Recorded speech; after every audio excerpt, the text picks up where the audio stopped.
2021 marks the 50-year anniversary of SDI, and we're continuing our anniversary celebration with a series of videos that highlight the essential nature of MRO supply chain and recognizes the supply chain heroes like Jim Taylor here, who puts in the work every day to make it happen. Thanks for joining us, Jim. Thank you so much, Deb. Well, so first of all, why don't we start by just telling us a little bit about who you are, your background, how long you've been here at SDI, and what your role is. Sure. So I'm Jim Taylor, sourcing manager at SDI.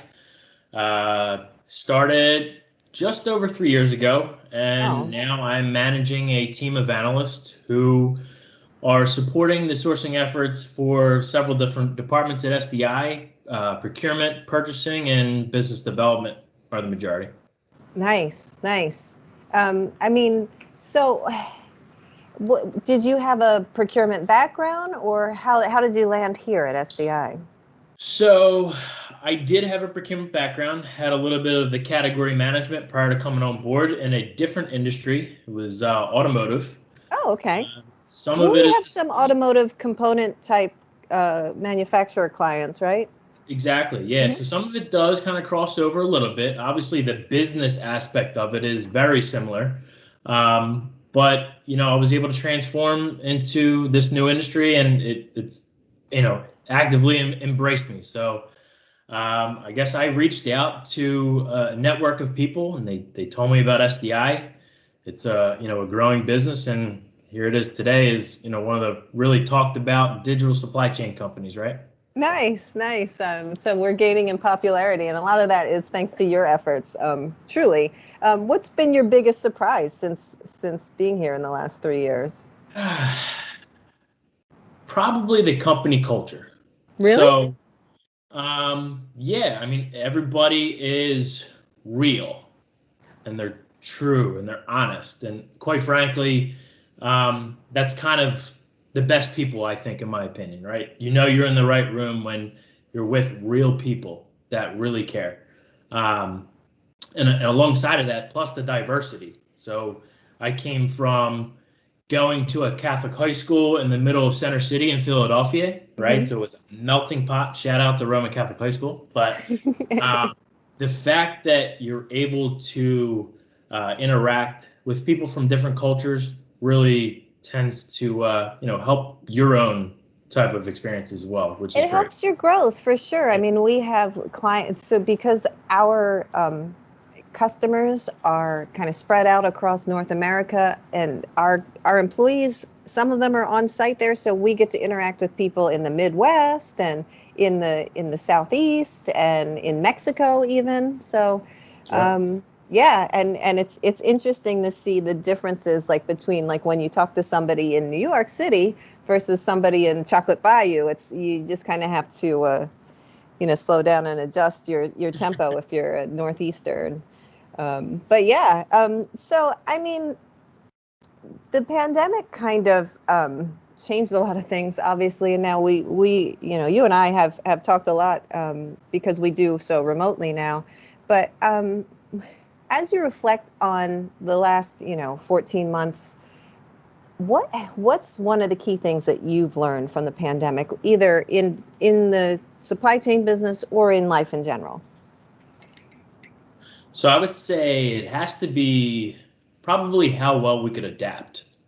Not knowing that what was coming and how it was going to affect our daily work lives. We all went home and literally just turned the key, fired the engine back up, and kept things rolling. So it was really eye-opening to see that we really didn't have a hiccup in our process, and we were able to power through such a challenge in our lives. I mean, outside of it, we did also learn your health is certainly very important, right? So now quality of life has actually gotten better. I have a little bit more time now to do some of the pastimes that I couldn't before, having so much of a commute or so forth. So it's been great, actually.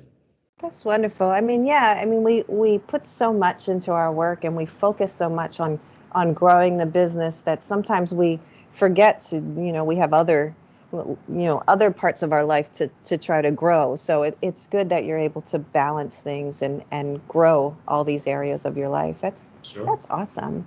Yeah. And I mean, because we're a lean, agile organization, and we kind of help our customers, be agile. I think the fact that you said it was turning a key and it just kept the engine running is a testament to our service teams too. I mean, that's what we do for a living. So it's great. It's great to see. Absolutely. You've been here for a while, and I'm sure there have been some challenges aside from COVID. What's one that you can talk about on air that you've overcome, and how do you do that? Mm. So obviously, it would be transitioning from a different industry, for one. Yeah. Little bit different than retail. Uh, Oh, is that where you were? Well, retail automotive? yeah. So it was Oh, aftermarket retailer, obviously in that industry. So knowing categories and knowing supply base was one of the things, I had to overcome and quickly, get past that. And certainly, obviously, going into a new company, like always, there's a learning curve of who do you ask to get the right answer and how many times do you have to keep going and try to find that.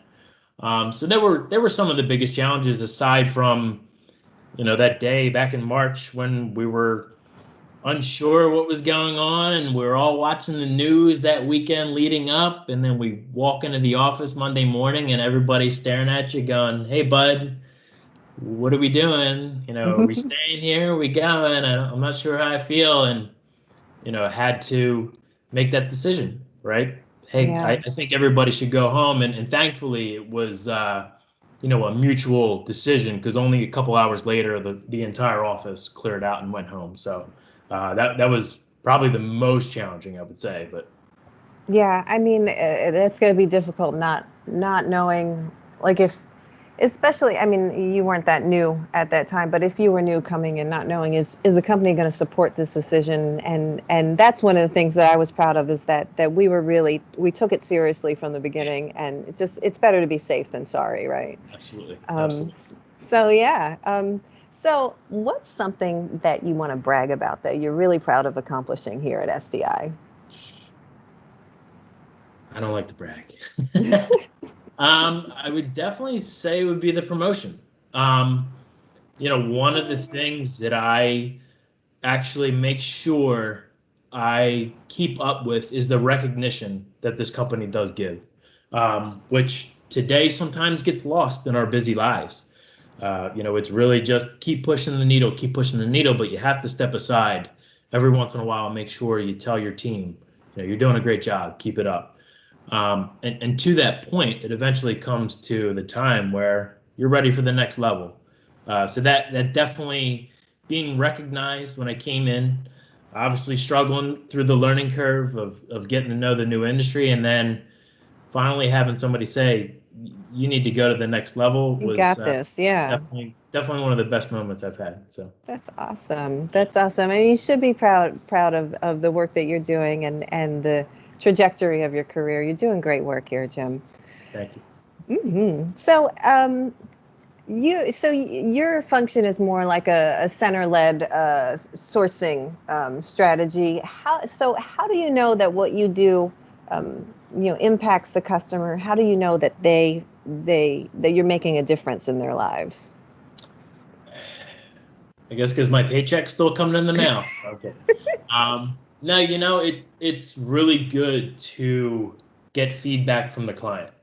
Um, it's not like retail where you get to look at sales and they're going up, so you're doing a good job. Right. It's more or less we know we're getting the value that the client needs when they actually speak up and they communicate it back to us. So you get that email that comes across from the client says, "Hey, thanks so much. We really were in a bad situation. You got us out of the jam. Could be a weekend type of time frame, and you got to put in a little bit of that extra work sometimes. But Yeah. it's really rewarding to hear the client say, "Hey, thanks so much," or even our internal clients. down on the sites that are working, the boots on the ground, come back and say, hey, this is what we've been waiting for so long. Thank you so much. Hopefully we can get past some of these challenges, and that's what kind of keeps you fueled, right? So.